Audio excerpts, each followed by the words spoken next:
नमस्कार दोस्तों, स्वागत है आपका हमारे चैनल दिव्य स्टोरीज में। कार्तिक मास की शुक्ल पक्ष की एकादशी देव उठनी एकादशी के रूप में मनाई जाती है।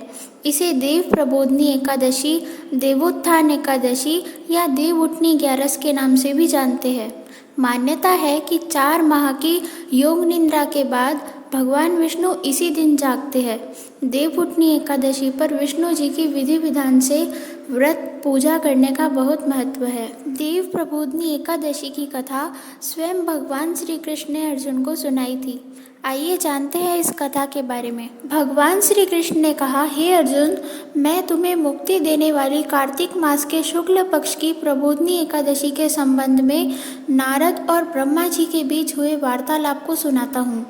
एक बार नारद जी ने ब्रह्मा जी से पूछा, हे पितामह, प्रबोधनी एकादशी के व्रत का क्या फल होता है? आप कृपा करके मुझे ये सब विस्तार पूर्वक बताएं। ब्रह्मा जी बोले, हे पुत्र, जिस वस्तु का त्रिलोक में मिलना दुष्कर है, वह वस्तु भी कार्तिक मास के शुक्ल पक्ष की प्रबोधनी एकादशी के व्रत से मिल जाती है। इस व्रत के प्रभाव से पूर्व जन्म के किए हुए अनेक बुरे कर्म क्षण भर में नष्ट हो जाते हैं। हे पुत्र, जो मनुष्य श्रद्धापूर्वक इस दिन थोड़ा भी पुण्य करते हैं, उनका वह पुण्य पर्वत के समान अटल हो जाता है।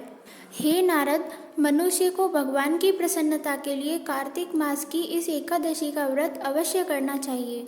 जो मनुष्य इस एकादशी को व्रत करता है, वह धनवान, योगी, तपस्वी तथा इंद्रियों को जीतने वाला होता है, क्योंकि एकादशी भगवान विष्णु को अत्यंत प्रिय है। इस एकादशी के दिन जो मनुष्य भगवान की प्राप्ति के लिए दान, तप, होम, यज्ञ आदि करते हैं, उन्हें अक्षय पुण्य मिलता है। इसलिए हे नारद, तुमको भी विधि पूर्वक विष्णु भगवान की पूजा करनी चाहिए। इस एकादशी के दिन मनुष्य को ब्रह्म मुहूर्त में उठकर व्रत का संकल्प लेना चाहिए और पूजा करनी चाहिए।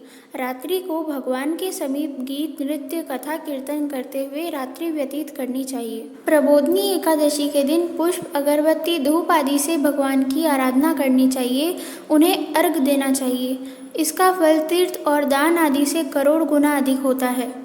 जो गुलाब के पुष्प से, बकुल और अशोक के फूलों से, सफ़ेद और लाल कनेर के फूलों से, दुर्वादल से, शमी पत्र से, चंपक पुष्प से भगवान की पूजा करते हैं, वे आवागमन के चक्र से छूट जाते हैं। इस प्रकार रात्रि में भगवान की पूजा करके प्रातः काल के पश्चात भगवान की प्रार्थना करते हुए गुरु की पूजा करनी चाहिए और सदाचारी व पवित्र ब्राह्मणों को दक्षिणा देकर अपने व्रत को खोलना चाहिए। जो मनुष्य चतुर्मासीय व्रत में किसी वस्तु को त्याग देते हैं, उन्हें इस दिन पुनः ग्रहण करनी चाहिए। जो मनुष्य प्रबोधनी एकादशी के दिन विधि पूर्वक व्रत करते हैं, उन्हें अनंत सुख मिलता है और अंत में स्वर्ग को जाते हैं। तो दोस्तों, ये थी प्रबोधनी एकादशी की महात्म्य कथा। ऐसी ही दिव्य कथाएं जानने के लिए हमारे चैनल को सब्सक्राइब करें। धन्यवाद।